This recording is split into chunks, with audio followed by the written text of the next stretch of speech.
Kung wala ka pa nito, ito na yung sign na dapat ka na talagang bumili para magiging maganda or kanais-nais na yung kusina mo.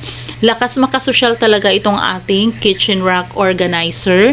Ayan siya, napakaganda niya guys, may cover pa yan. And yung pinaka top niya, pwede mo yang lagyan ng like a bottled water, malaki din yung capacity. At alam nyo ba, pwede nyo itong magamit up to 20 years. Yes, up to 20 years, pwede mo itong magagamit dahil magaganda, high quality yung materials na ginamit dito. Kaya tumatagal siya. Stainless, hindi kinakalawang. Ang dami na, 'di ba? Pwedeng ilagay diyan, 'di ba? Andyan na lahat yung lagayan ng plato, kutsara, tinidor, toothbrush, ayan, kutsilyo, andyan na yung chopping board, andyan na talaga siya lahat guys. Stainless din, napakaganda niya, kaya click ang yellow basket.